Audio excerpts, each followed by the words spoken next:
Silakan. Selamat siang, Pak. Siang, Mbak. Kenalkan, Pak, saya Rina. Oh iya, saya dulu, Pak. Gimana kabarnya? Baik, Pak. Oke, alhamdulillah. Ibu yang mau ngikutin uji kompetensi udah? Iya, Pak, betul. Oke, boleh saya lihat dokumennya, Bu? Ini, Pak, dokumen sudah saya lengkapi. Oke, baik, saya cek dulu ya, Bu Herlina.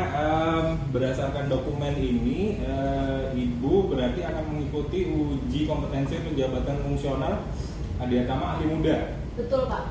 Ibu udah mengetahui standar kompetensi yang akan diujikan belum? Belum, Pak. Oke, saya jelaskan sedikit.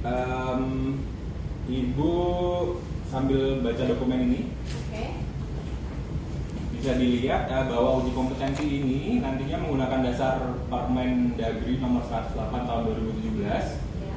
dan Peraturan Menteri Pan-RB nomor 38 tahun 2017 tentang standar kompetensi aparatur sipil negara. Sambil Ibu baca, saya akan melakukan pemeriksaan terhadap dokumen Ibu yang tadi diserahkan. Akan dibaca dulu. Oke Bu, ini sudah saya baca. Berdasarkan hasil pemeriksaan awal ini, dokumen Ibu telah memenuhi persyaratan untuk mengikuti uji kompetensi. Selanjutnya, silakan Ibu mengisi formulir penilaian mandiri dan juga jangan lupa ada tanda tangan di paling belakang. Baik, Pak. Ini silakan.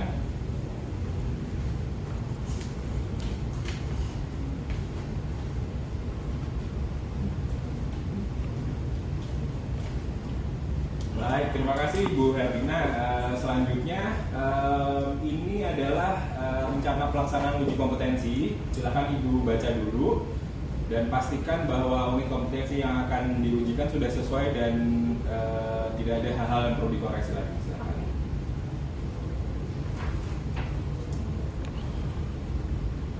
Baik, Pak. Sepertinya sudah tidak ada yang perlu dikoreksi kembali. Baik, terima kasih. Saya juga menyampaikan bahwa seluruh proses uji kompetensi ini sifatnya rahasia. Apakah Ibu bersedia membuat pernyataan untuk menjaga kerahasiaan materi dan proses uji kompetensi ini? Baik, Pak. Saya bersedia. Baik, silakan Ibu menandatangani surat pernyataan kerahasiaan ini.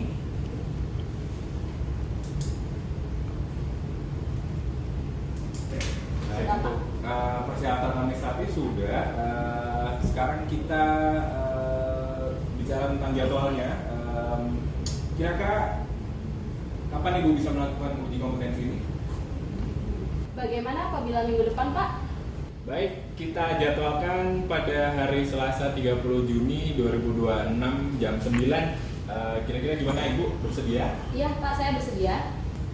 Baik, selanjutnya saya akan memberikan surat persetujuan dari atasan Ibu terkait pelaksanaan uji kompetensi ini. Mohon surat tersebut disampaikan kepada atasan Ibu untuk ditandatangani. Kemudian nanti pada saat uji kompetensi dikembalikan kepada saya. Sebagai informasi, Ibu juga memiliki hak untuk menyampaikan keluhan, pengaduan, atau mengajukan banding terhadap hasil uji kompetensi nanti sesuai dengan ketentuan yang berlaku. Silakan. Baik, Pak. Kira-kira apa saja yang perlu saya siapkan untuk uji kompetensi nanti ya? Nanti karena uji kompetensinya kita lakukan di sini memang membutuhkan beberapa peralatan, tapi sudah cukup kita siapkan. Jadi nanti Ibu cukup membawa alat tulis saja dan juga mungkin laptop. Dan juga jangan lupa nanti surat persetujuannya dibawa dari atasan Ibu. Baik, Pak. Sampai bertemu di hari Selasa. Baik, Bu Herlina, sampai ketemu pada uji kompetensi. Semoga Terima kasih, sukses. Pak. Terima kasih. Selamat siang, Pak. Siang Bu, silakan masuk. Gimana kabarnya? Baik, Pak. Udah siap ujian hari ini? Sudah, Pak. Ini saya menyerahkan surat pengantar dari atasan. Oke, bentar saya cek dulu ya. Oke, sudah. Oke, baik. Sebelum kita mulai, saya akan menjelaskan dulu tujuan asesmen ini adalah untuk mengetahui pemenuhan kompetensi Ibu sebagai jabatan fungsional Adiatama Keparwisata Ahli Muda. Baik, tes hari ini akan dibagi 3 sesi menggunakan 3 metode. Yang pertama adalah wawancara, kemudian ada simulasi, nanti akan saya berikan kasus. Nanti tolong Ibu simulasikan bagaimana cara untuk mengerjakannya. Kemudian nanti ada tes tertulis. Tes tertulis ini ada 100 pertanyaan, dapat dikerjakan dalam 60 menit, dan bentuk pertanyaannya nanti pilihan ganda. Kira-kira ada yang mau ditanyakan dulu Bu sebelum kita mulai?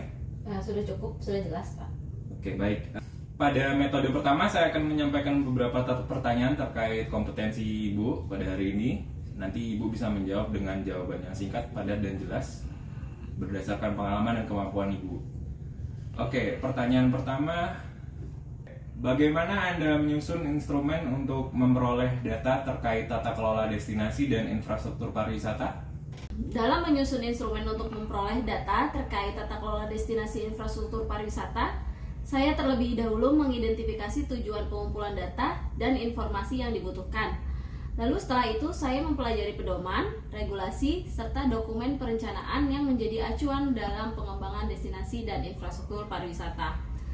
Lalu saya menentukan aspek yang akan diukur, misalnya aspek tata kelola destinasi, kelembagaan, amenitas, aksesibilitas, atraksi, infrastruktur pendukung maupun keterlibatan pemangku kepentingan. Berdasarkan aspek tersebut, saya menyusun indikator dan pertanyaan yang akan digunakan dalam instrumen pengumpulan data seperti kuesioner, daftar isian, lembar observasi, atau pedoman wawancara. Setelah instrumen disusun, saya melakukan pengecekan kembali untuk memastikan pertanyaan yang dibuat sesuai dengan kebutuhan data dan mudah dipahami oleh responden. Apabila diperlukan, instrumen diuji terlebih dahulu secara terbatas untuk melihat apakah masih terdapat pertanyaan yang kurang jelas atau belum menghasilkan data yang dibutuhkan.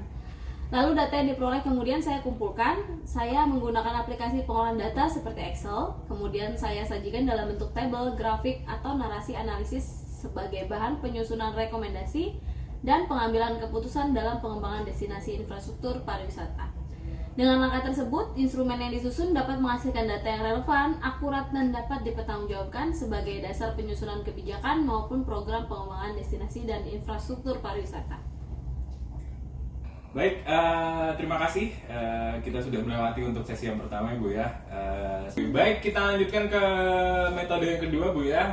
Silahkan Ibu melakukan simulasi analisis potensi suatu destinasi wisata, mulai dari proses identifikasi data, pengumpulan informasi, hingga penyusunan hasil analisis menggunakan metode SWOT. Nanti alat yang digunakan adalah laptop ini. Oke. Baik, bisa dimulai.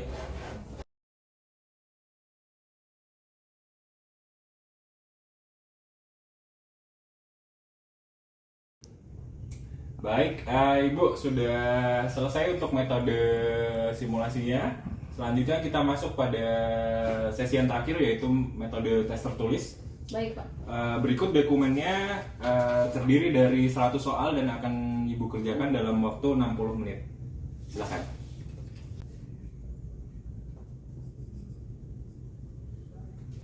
Sudah selesai Pak. Baik, terima kasih Bu Herlina. Seluruh rangkaian uji kompetensi telah selesai. Ibu telah mengikuti ketiga metode assessment, yaitu yang pertama tadi wawancara, kemudian simulasi, dan juga tes tertulis. Selanjutnya, sebelum saya bacakan hasilnya, saya mohon Ibu untuk mengisi formulir imbauan balik dulu terkait pelaksanaan uji kompetensi kita hari ini, mulai dari tahap persiapan hingga pelaksanaan pada hari ini. Baik. Silakan. Berikut Pak sudah saya lengkapi. Baik, saya cek dulu Bu ya. Baik, terima kasih Bu Herlina. Berdasarkan hasil penilaian terhadap bukti-bukti kompetensi, hasil tertulis, serta pelaksanaan wawancara dan juga simulasi yang tadi sudah dilaksanakan, hasil keputusan akan dituangkan dalam bentuk berita acara, dan berdasarkan hasil tersebut, Ibu dinyatakan kompeten untuk menjadi adiatama ahli muda. Selamat Ibu Herlina ya. Terima kasih Pak. Oke, selanjutnya pesan saya, semoga kompetensi yang dimiliki dapat terus dikembangkan dan diterapkan dalam pelaksanaan tugas sebagai adiatama kepariwisataan selanjutnya. Dan nanti saya harap di kedepannya ini tidak yang terakhir untuk Ibu ambil sertifikasi, nanti mungkin Ibu untuk meningkatkan kompetensinya dapat mengambil sertifikasi yang lainnya di kemudian hari. Mungkin itu aja. Baik Pak, terima kasih atas kerjasamanya. Pamit ya Pak, terima kasih.